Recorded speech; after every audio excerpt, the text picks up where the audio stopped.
Hello and welcome everyone. In today's video, I'll be showing you different ways in which you can incorporate internet search in your RAG application to get the information that your language model does not have. And we've been building upon this slowly and slowly using this diagram essentially. So what we are trying to achieve over here is this box today. So we have already seen in the previous videos. Let me open the playlist of the LangGraph and RAG series, the AI workflow series that we are working on. And we have seen what embeddings are. We have seen what web scraping is using Beautiful Soup 4, and also some advanced web scraping using Playwright and Crawley, right? So again, our objective is to do everything locally. We want to make sure that the information that we have is not being sent out to any other third party. This being an exception that over here, when you are performing a search, of course, you are looking at a search engine and you are going out and you are sending your information. But again, how can we have a privacy focused search, right? So in this video, I'll show you that too by using something called SearXNG, which is our open source meta search engine that aggregates results from multiple other search engines while prioritizing your privacy, right? It does not track user profiles. And also, it's an open source tool. It's very customizable and it can be self-hosted and it will fit your specific needs, right? So you can select which search engines you want to pull the results from, and you can also avoid censorships because it aggregates the results from various sources, right? So it may help you avoid censorship that might occur when relying on one single search provider. So SearXNG is something that will focus on, and setting it up is very simple and very easy by one command, which is what I will show you. I have already checked in the code in the GitHub repo over here in the web searcher, and there is a very detailed guide on setting up SearXNG using Docker. However, you guys won't have to deal with that because I'll showcase to you how there is a very simple way by following these few steps over here. There's a very simple way of setting up SearXNG. But we'll build our case. We'll slowly look at simple examples using DuckDuckGo search, right? So few lines of code, simple examples. Then using Serper API, what's that? And doing some searches using that. And then we'll build our case to SearXNG. If you wait till the end of the video, you will also see some of the tricks and tips that some advanced scraping and searching techniques are, right? So using archive URL and how you can mix and match SearXNG with archive URL and how that plays out. So if you stick to the end of the video, you will see some more useful tools over here. But let's start our journey with where we are in the RAG journey overall. So the user has asked a question to the open search, to the large language model, and the information about that particular question is not available to the large language model. So what we are saying is that, hey, we have an option to go reach out to a knowledge base, but how do we know that the knowledge base has that information? So before reaching out to the knowledge base, we can perform an internet search and we can get that data out from an internet search, right? So we are at a stage where we are ready to perform an internet search programmatically and yet being conspicuous and having privacy focused at our heart, right? So the heart of the application is privacy focused. That is the theme over here. So before we do that, let's see a couple of examples how non-privacy focused searches go, right? So we'll take a look at those examples and then we will continue building up our case for using the SearXNG. You know what? It's actually pronounced as searching. The SearXNG is called as, the X is just the short form for searching in between. So we will continue calling it SearXNG because that's what most people know it by, but it is actually searching the way it is supposed to be pronounced. All right. So let's take a look at, let me open my terminal and let's take a look at the current Docker on my system, right? So let's do a Docker PS over here And these are the current images and the instances of these images that are running in my local right now. So you'll see a few Olama images, right? So these Olama instances, don't worry about them. We are not gonna be using these today. So there is no large language model interaction today. The ChromaDB instance is the embedding database that we have over here. So that's running. We won't be using that today. Nginx, OpenWeb UI, we won't be using. Basic Agent Chat is one of the tutorial series. If you are interested, it is a very detailed function calling uh, application that I am running locally. We will not be using any one of these today. So you'll see that my port 11434, 435, and 6 are occupied. 8005, 8085 is occupied, port 80 and 3000 is occupied, right? So these are the exposed port on the local machine, and these are the ones that are occupied. So I wanted to show you this so that you'll be aware of what Docker instances are running locally over here. And when we'll start configuring SearXNG, you will see that we can use any available port, which is not one of these ports, right? Okay, so now that this is out of the way, I'm going to be moving on to the examples that we have. So very first example, when we are doing a search that we can do is a simple DuckDuckGo search, right? And we are not going to be using any fancy API for it.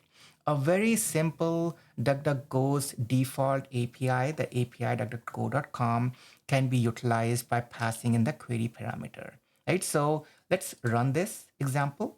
And you'll see that in our requirements, we actually have nothing else except for term color, right? So term color is all that we need. And if you have been following along with the web scraper example, which was the video before this, then you already have in your requirements term color in there, right? So you can reuse that particular Conda environment, which I think was web scraper over here for us. So let me just switch to that Conda environment. Yep. So web scraper Conda environment already has term color in there. So you can either use that or you can create your own Conda environment and then just do a pip install of term color in there, right? So that's it. There is no specific package that is required. The term color I'm using only because I like having these nicely formatted colored examples, and it makes looking at the terminal really good and nice and pretty. Okay, so let's run this first Python example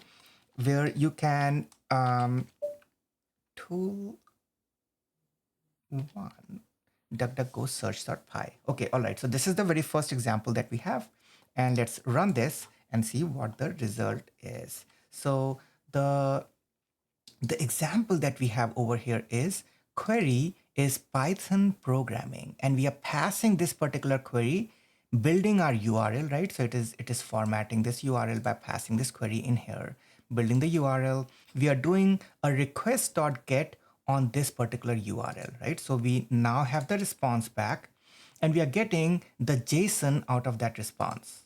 And once we get the JSON out, once we parse it out, then we are extracting and printing the relevant information in the nicely colored format, right? So this is what we are seeing over here. We ran this particular program over here, the script, and we are searching for Python programming, and we are getting the title and the URL back, right? So we are getting the title and the URL, right? So this is actually forming as the basis for our scraping, right? So let's go back to our diagram over here. So the search forms the basis for the scraping. So even before we can perform the scraping, we need to do the search, which is the step that we are at. Just reiterating this fact over here. So we are getting these URLs that we can use, and we can send them down the line for performing the actual search, right? So let's go down and let's see. This is the very simple way of actually performing a search by using DuckDuckGo's API. And is it good? Yes. I mean, DuckDuckGo, it provides strong privacy protections also. DuckDuckGo is well known for non-tracking activities, right? So the user activities, it does not track. And it does make my favorite one of my favorite search engines, right? So on my local, I only use DuckDuckGo right now. Um, and because I'm privacy conscious, just like many of you are, and it does not store my personal information and data for my user search history, but still, it's going out, right? It is going out. It may be collecting information. I don't know about it, but I do like that ad-free experience that I'm not targeted with personalized ads based on my search history. I do like that fact. However, even though DuckDuckGo is improving, the search results aren't as refined as Google search results, particularly for complex or vague queries. You have to be very specific with the query. And for any large language model application, you can have a query rewriter over here, right? So in between the actual search and the search term, you can put a query rewriter that can do those tasks for you. But still, that is a drawback. That even though compared to Google, DuckDuckGo does lack a lot of extensive services that make DuckDuckGo as a favorite for everyone, right? So even though it does provide privacy, it does lack a lot of other features that you get missed out on when you're not using Google, right? So for example, the Google's internal algorithms do that query rewriting for you, and they kind of know what you're looking for, and the search results are very nice when you are using Google, right? So let's then graduate to the next level, which is Serper API, right? So if you go online and if you look for it, Serper API, no way sponsored video, but I like Serper API actually. So no, not the SERP API, but actually Serper API, right? So let's go there on the Serper API, which is serper.dev. And this is pretty cool, right? So once you perform a search on the Serper API, it returns the data back in a very nice JSON formatted string. And not string, the JSON formatted results back. The response is really nice. And many of the large language models like JSON formatted structure because you can extract the data in exact way you want. And even though the DuckDuckGo's API also does this, but Serpers, it is really, really good in terms of the search results. You're getting those results directly out of Google, right? So it is really awesome. However, this is not a free option. You do get 2,500 free queries every month, which is pretty nice, right? It is cool that you get 2,500 free queries. It is still not free. And you are sending, there is a middleman in between, right? So you are sending your data to Serper API, and the Serper API is now doing the work for you, right? So it is translating, it is sitting in between, which means your data could be in between, right? So you are sending your data out there. So let's run this example, see this example, and then we will come back to some of the pros and cons. Now, when I show this to you, you will see that my Serper API key is right here. Do not worry, I'll change it right after this video goes live. But I want to show you that you do need a Serper API key that you can generate by creating a free account. You do not need a credit card. Very, very good that you do not need a credit card over here. You can just generate a free account and you can get high quality Google results back from the Serper API, right? So this is pretty cool. Once you plug in your key, over here, you can search for whatever search term that you have, and in response, you will get some data back. So let's take a look. So Python, and let's run this tool to Serper API search example, and then we'll talk about what's going on in the code. So let's run this, and it is now using your Serper API key, reaching out to Serper. Serper is reaching out to Google, and then you're getting the response back. Very nice response back that you get from here. I really like this. You see, you get the URL back, all the 3 URLs, you are getting some snippet back and stuff. And well, you get more back. I'm just printing partial data that you're getting back out of it. But I absolutely love Serper API, and which is why we will excuse me, graduate to SearXNG search soon, and you will see why that is also pretty cool. But pros and cons, you get these high quality results, right? So leveraging Google's powerful search algorithms, Serper API does provide these highly relevant and accurate search results, right? Which are often better at handling vague or misspelled queries. It does offer all these rich features, right? So results can include rich snippets. They can also include maps, videos, and more, which provide a more informative search experience for you. And then you can have an integration with Google services directly. Like if you need such integrations with other Google products like Maps, Books, etc., right? So you can have Serper API allow access to such features. Now, again, cons, they are the same cons, the privacy concerns, right? So, using Google's services, well, they often involve a trade off with privacy. Even with the Serper API in between, Google's infrastructure might be collecting data, right? So, not only can Serper, but Google's infrastructure too over here, which could be a concern for those privacy focused users like us.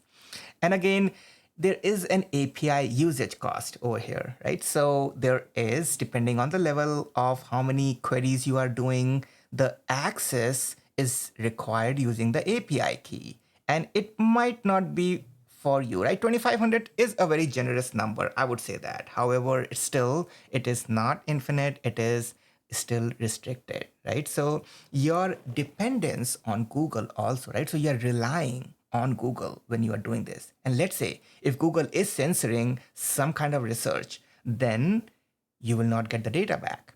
So you do not want yourself to be limited to one kind of search engine. You do not want self to be limited to one big tech. You need to be looking at the whole ecosystem and getting out of it.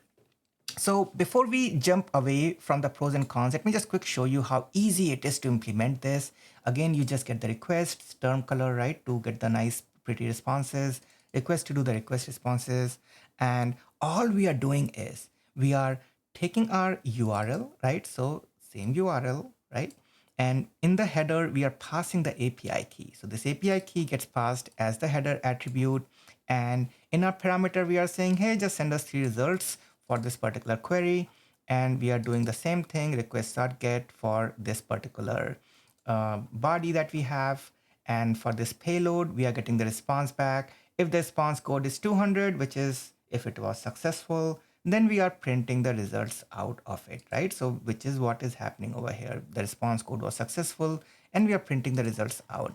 If let's say this key was inaccurate, if I add a couple of attributes over here, you will see that your code will not work. So I want to just show you that it says it is unauthorized because this key was inaccurate. If I remove that, if I provide a right key over here, then the results will be back for us. All right.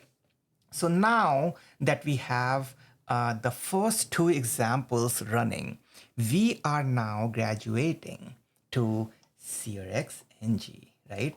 So what is SearXNG or searching?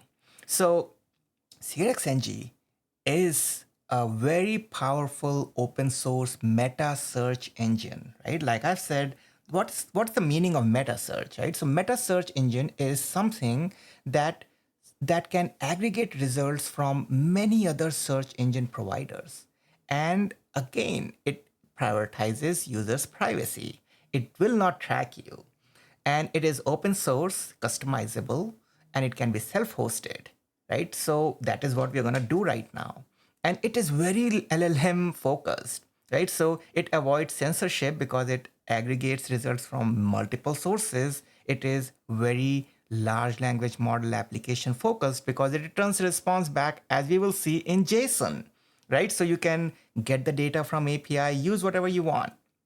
Now, there are some cons to everything, right? So normally one of the cons that used to be was a complex setup, right? But we'll see today how it is not complex. I'll provide you a settings.yml file that you can use, and it is plug and play.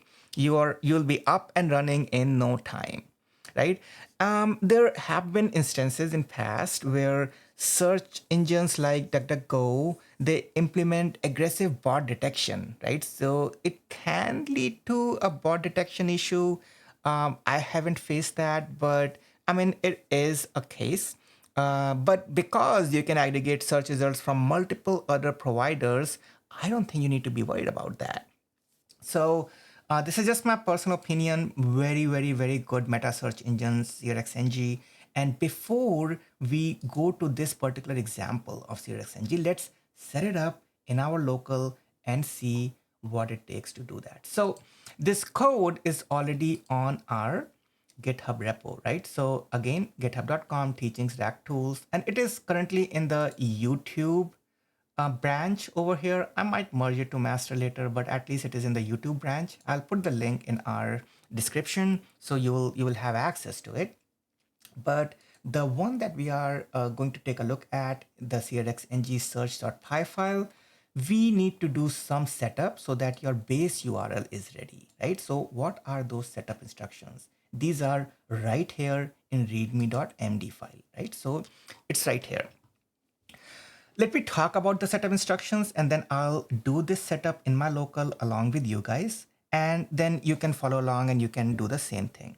So in this particular repo, once you have cloned the repo, in this repo, the web searcher folder, you will see a settings.yml file. This is the file that you will need soon once you will be ready to do the Docker implementation, right? So just make sure that you have cloned this repo and you have the settings.yml file. And I have compiled this file from various other repos, open source repos. So this is not my original file. I do not take credit for it.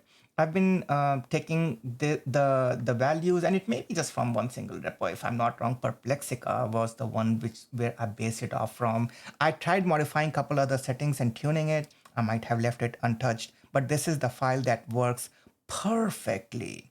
Right? This is perfectly. It just works out of the box. So I know it is a huge file. Just leave it the way it is. It configures your SearXNG exactly the way you want it for your large language model applications, right? So just clone the repo, this rack tools repo over here, and go to the web searcher folder. Settings.yml is right there.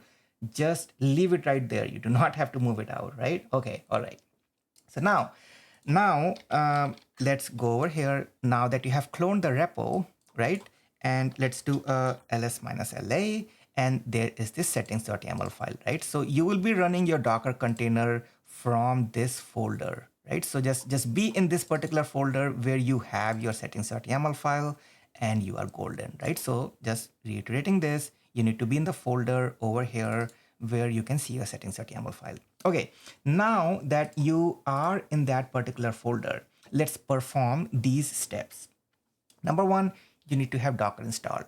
If you do not know how to install Docker, then you can go back to my YouTube channel, right? So let's go to the YouTube channel over here, and let's not play all this. Let's go to my YouTube channel. And I know many people have asked this question, so I'm just going to show you that there are a ton of playlists over here.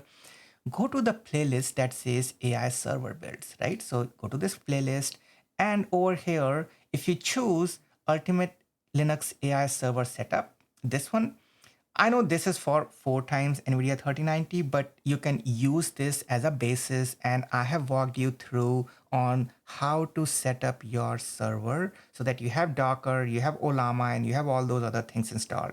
But I mean, there are a ton of other videos that are very interesting, and you can choose any one of these videos, but this was one of the latest ones that I had done. So I want you to take a look at this one so that you can get up and running with Docker and with your Ubuntu machine as fast as possible. All right, so all that being said, let's go back to our current SearXNG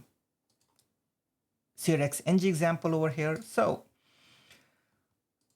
okay, so you have your Docker installed, your Git installed and all that.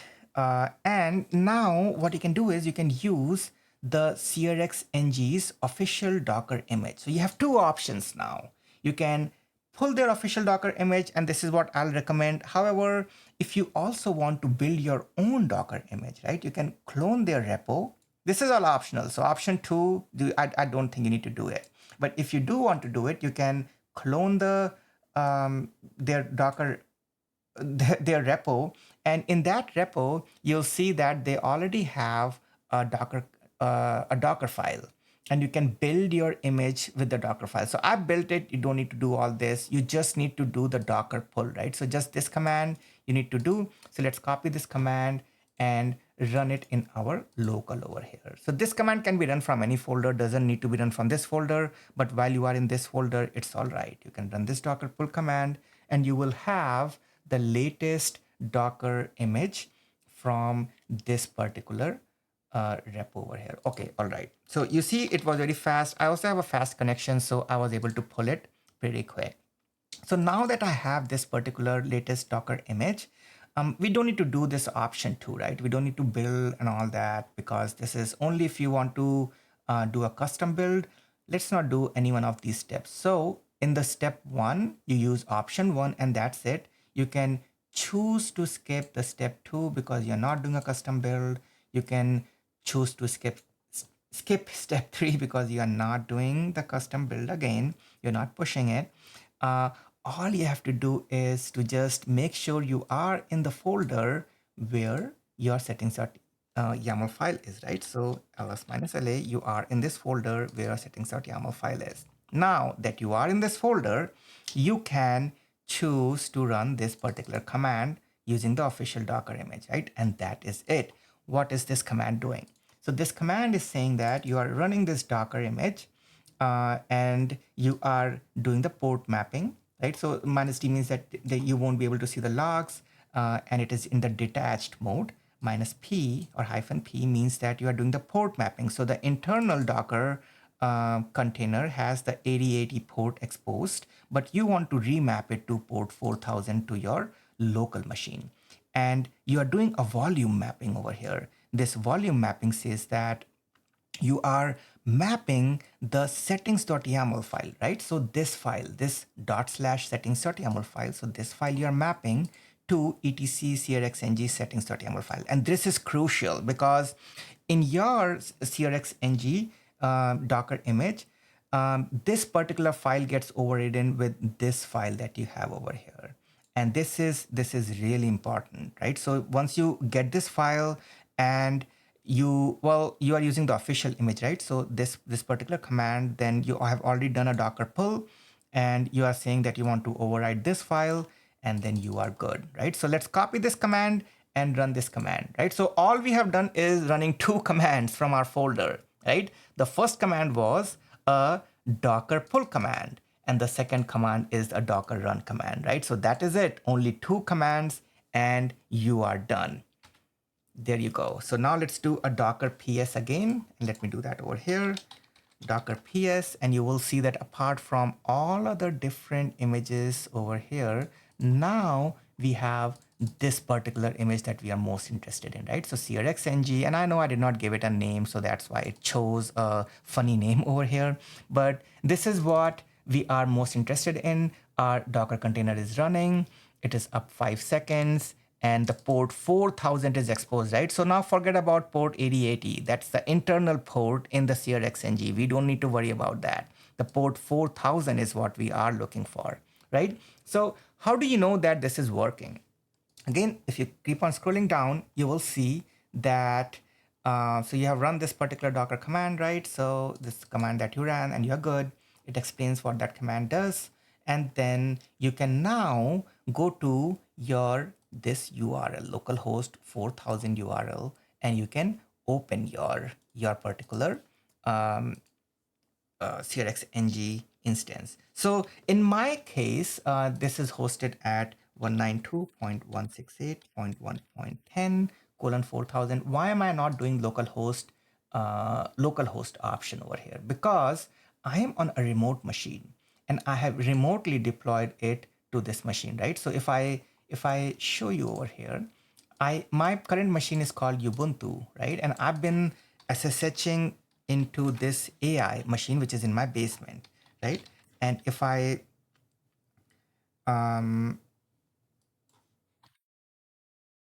let me show you. Oh, okay, all right. I will quick show you this by installing this. You don't need to do all this, guys, but I just want to show you what is the what is the IP address for this and running ifconfig, I can show you that the IP address for this machine is 192.168.1.10, right? So this AI machine's IP address, right? So the AI machine's IP address is 192.168.1.10. For you guys, you can just use it directly, right? So you can directly use localhost if you are installing it in your local. I happen to be installing it in my remote machine, so I'll be using remote machine's IP address to open it. All right.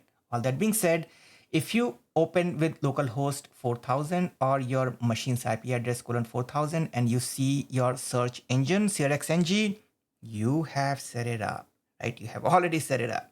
And let's search for a few things. Let's search for Python programming over here. And you see you got some search recommendations and it is searching right now. And you get a very beautiful searching interface over here, right? Very reminiscent of what you already know. So you have general search, images, and maybe a couple things may not work here and there if it cannot, connect to other APIs and get the data back. But most of the times, 99% of times things work. I think in music and all that, there are some instances I have seen that it does not work sometimes. And I'm okay with that because I'm not worried about music. See, the videos are here, news is here, map API, I don't know if it works. Let me double check. I've never traveled. Yep. So I think this is the one that has some issues. And music, I don't know if that works. Okay, that works too. I think this is the Docker instances and stuff, if I'm not wrong. I don't know what this is, to be honest. This is maybe scholarly articles over here. Probably list of applications. Something over here. Science. Oh, this is the scholarly articles. Okay, and let's see what files tab has, and then we will move on to the JSON mode over here. All right, so this is the files tab. Let's and then social media tab over here. And these are pretty cool, tabs that they have. You can go to the preferences and you can see there are a ton of settings and options over here. The autocomplete's coming from Google. You can switch it to a ton other options, and there are way many different things that you can do to customize this particular search engine, right? Okay, so we're not going to be spending a lot of time on customizing the UI because we don't care about the UI. UI is nice to have. What we do care about is our backend, is how to get the data out using the JSON, right? So let me show you a couple things over here. So in settings.yml file that we have in our web searcher folder, right? So in this particular settings.yml file, which is what we are using to map, right? There is one particular setting that is doing the trick, right? So there is a setting for JSON. So let me do this right there, formats JSON, right? This is what is doing the trick. So what we are saying is that by enabling format of JSON, when we are sending a request and we are asking for JSON back, respect that and return us the JSON back. We do not want the HTML back as a response. We want the JSON back as the response, right? So these are the formats that have been allowed for the response back. So you do have to pass that what kind of format you want back. But if you pass that, you do get that kind of format back, right? So this is pretty cool because this is exactly what we'll be using in our next example for SearXNG search example. All right. So now that we have set up our server, we have set up our SearXNG server running at port 4000, even though the internal port is 8080, we can now query for JSON against port 4000, just like how we were able to do it for our Serper API, right? So Serper API was also returning very nice responses in JSON format back.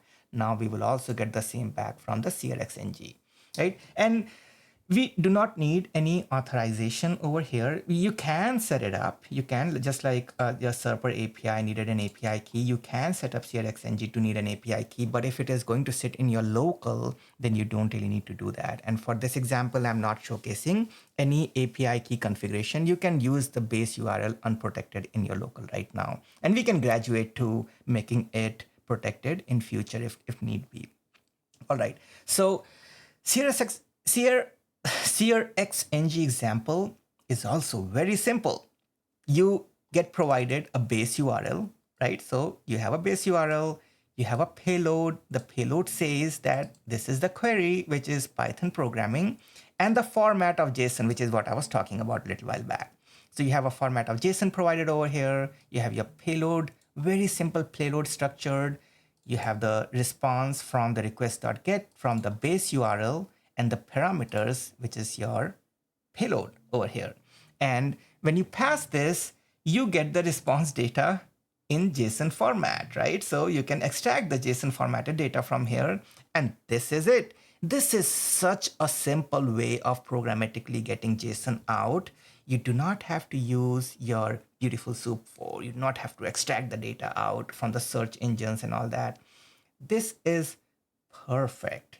This is near perfect way of getting the data out. You can also, in the parameters, you can configure it to get the data from only specific search engines if you want. Like there are a ton of other things that you can do to configure the search results. But in this example, let's run this and see what we are getting back, right? So let's run this. So Python tool underscore 03, no, 3, not 03, SearXNG search.py, and let's run this. And you will see that you will get nice JSON back. So you get the URL, you get the snippet, right? You get the title, just like how you were getting the data out from your paid option of Serper API, right? You get the same data back from your SearXNG. And not only you're getting it from Google, you're getting aggregated search results from multiple search engines over here. You're getting it from Brave, you're getting it from everywhere where you want, right?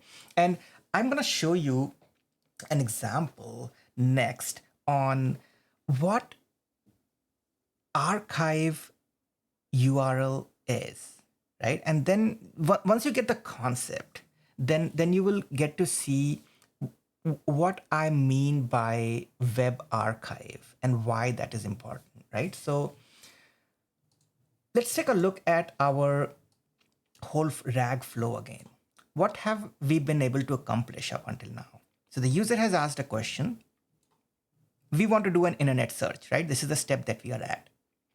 When we are doing an internet search, we get a list of multiple URLs, right? So we get some of these URLs back, right? So for example, this one, or this one.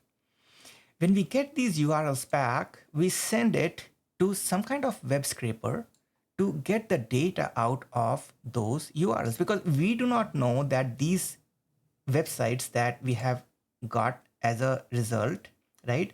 They have an API to get the data back. So how do we get the data out from these APIs? We can do that by scraping them. And many times these websites stop you from scraping them. And there are some bot protection. Sometimes there is a JavaScript involved and all that. And there, to an extent, we saw in the previous video, how can we use Crawly and Playwright to bypass those protections, right? To an extent. However, you cannot always do that. So like if there is a very strong Cloudflare protection for bot detection, or some other custom bot detection protections are in place, I mean, there are ways to bypass that too with some other paid options, but then we do not want to always utilize that. What are our other options then? Some other options are something called Internet Archive, right? So this archive.org or web archive is archiving billions and billions of pages, right? So if you see on the top, it says this is search the history of over 866 billion web pages on the internet, right? So more often than not, if you are looking for a web page and a history of that web page, it will be found in this archive database over here. So sometimes when you are unable to retrieve content of a web page from its normal page, right, because of the bot protection and all that, you are more often than not able to get the data out from archive.org. Yes, you may not have the latest data, but you will have some data, some archive data, some historical data from that website. And I wanted to showcase that also today in this video, right? So how do we do that? So let's see. Let's see if there is, let me take this example, right? OpenAI compatibility. This page was published on February 8th. And let's copy this URL over here and let's go to Web Archive and let's paste it over here. And let's see if there is any. Oh, wow. So you see there are so many different archived versions of this web page that you can extract, right? And then there is a latest archived version of the web page, which is, let's see, August 26th, right? So there is one snapshot for this page on this date. And let's click on the August 26th snapshot. And it says it is on 6:49:39 is when that snapshot was found. And let me click on this and it will load that particular snapshot over here now for us. And whatever that snapshot's last known occurrence is, it will populate it and it will show it to us. I know it's taking some time.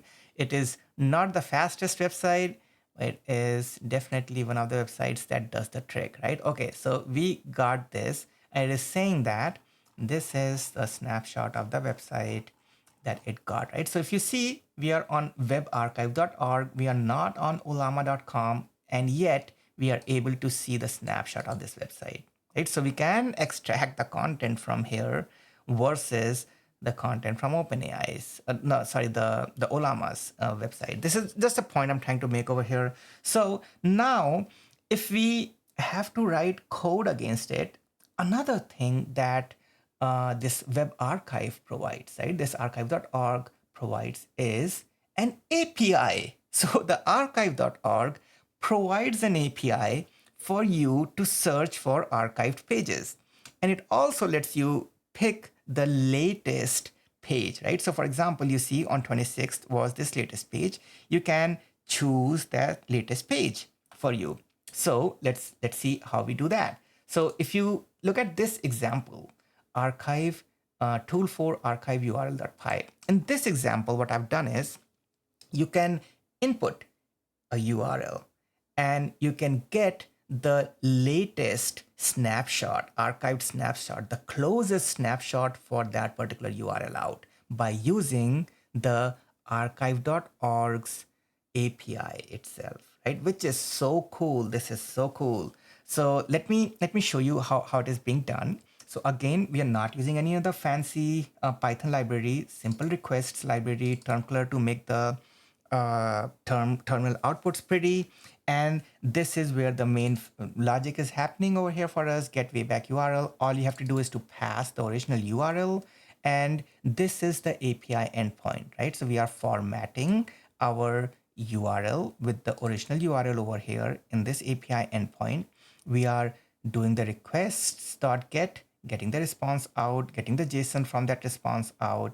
And if the wayback URL exists, if the data exists for the archived snapshot closest URL, right? So this is how we extract the closest URL, right? The closest URL being the last one. And if it exists, it will return it. If it cannot find it, then it will just say that the cached page could not be found, right? And then this is just a function to print it in a pretty way. It doesn't do anything else, but this is the main core logic over here.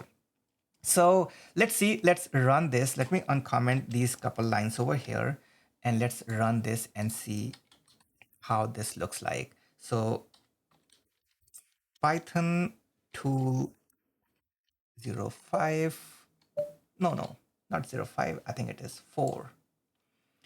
All right, tool 4 archive url.py. It's asking, hey, which particular URL you want. So let's take this URL again, a random URL over here, and let's just send it over here, and let's hit enter. And it said that, yep, original URL is this, archive URL is this, and it found the archive URL. So cool. This is so cool. And now let's say if there is any particular URL for which there is no archive URL found, right? So I'm just gonna take a random URL from Google. I don't even know what will happen to it. So let's try to get an archive URL for this URL, and most likely it will say that no archive version was found, which is accurate over here. Let's try to see if there is an archive version for this URL, which is my YouTube playlist. And maybe there is none. I don't think so. There would be an archived version of a playlist, and there is no cache paste found. But if we look at some other, so let's see this NVIDIA blog. NVIDIA being a more popular website over here, and this looks like a popular blog. There should be an archived version of this. And yes, there is. Of course, there is an archived version. And if we control click on this, it will take us to that archive version, and it will present us with that archive version. Takes some time to load, but it gives you that archive version over here. So this is the archive version of the URL, and see it says November 15, 2023 and all that. And this is the original version of the URL, and it says November 15. So okay, so probably this is the same version, but we do get it from the web archive. So now that we see that, I think we can appreciate why an archive is so useful, right? Because not only we get the search results, we get the capability to scrape them, but if the web scraping has failed for a search result, we can route it to a web archive version. We can extract the archive URL, and then we can start scraping process from there, which is really, really powerful in terms of getting the data out. All right. So now that we have that in place, let's comment this section out over here. So now that we have this in place, the way to get the archive version of any web page, right? I want to show you this final example. So in this final example, we are combining two tools together. What are those two tools?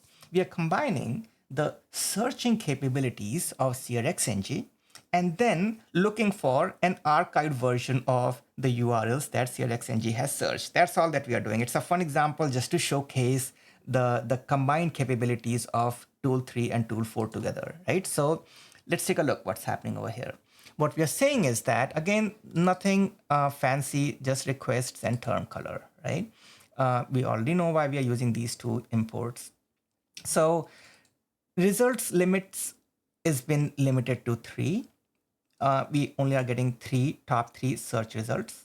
And what we are saying is that use the base URL of 4000 search, which is our SearXNG URL, return the response back in format of JSON, and we are sending the request over here, getting the response back, right?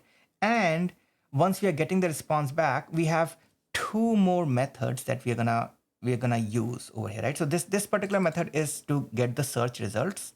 And once you get the search results back, then there are two other things that we are going to use. But in order for us to see the flow, let's take a look at the main method, right? Like how are we using this? So if you see process search results query, right? So this is where the execution is starting over here. So we have any particular query over here, and then we are taking a look at the search results query. So if you go to the process search results method, what we're doing is we are first running the get search results method over here, right? So running the get search results method just gives us the SearXNG's search results, which is what we talked about a little while back. Once you get the search results, then if you have the results in there, this is where we are getting the top 3 results, right? So we are using the enumerate on the search results, so we can have I populated. And then if the value of I is more than or equal to 3, then we are breaking out of this for loop, right? That's all that we are doing. And we are taking the original URL that we are getting from the search result, and we are passing it to get wayback URL. Get wayback URL, all it does is it extracts the wayback URL or the archive.org's closest URL for the given URL, right? So we are taking the URL from the search result, we are passing it to the wayback URL, and we are getting the wayback URL out. That is all that is happening over here, nothing else. And I'm going to take any random query. Let's take this query, which is just a random query for Indian Qanun, 65p latest cases for tape recorder usage, just a random keyword over here. And let's see what happens if I send this particular query, and is there any in the archive.org document available for it. So very easy to run, Python tool _5 SearXNG archive url.py, and clicking enter over here. So it's going to pick up 3 search results, remember. So it's first going to go to SearXNG, then going to archive, SearXNG, going to archive, SearXNG, and then going to archive. So top 3 results. So this is the original result, and we got archive URL result for it, right? The archive page we got. So there was a hit. This is the original, and we got a hit. And there's an original, and we got a hit, right? So let me show you this. The very first example, let me show you. And this will make sense over here. So the very first example, you see you are presented with a Cloudflare bot page over here. You have to verify that you are a human, right? You are presented with this page, right? So I'm going to close this. Let's go to the cached page over here, right? So I'm going to click on the cached page, and let's see, there is your page. There is your page. I'm not saying anything over here. I'm just telling you that a cached version of this page is available over here, right? And this is pretty cool. This is pretty cool. So now you can move on to the next page, original URL over here. And the original URL is accessible as it is. Nice. And this is the cached version of the URL that you can take a look now. And the cached version is also accessible because the hit was found using the API. There we go. This is the cached version. And similar to that, in this case, Rostrum Legal's main page is available, and the cached version of the page is also available. So there we go. So all the 3 were a perfect hit, right? So let's find something else. Let's run this, and let's change the initial result limits to 10, and let's switch the query to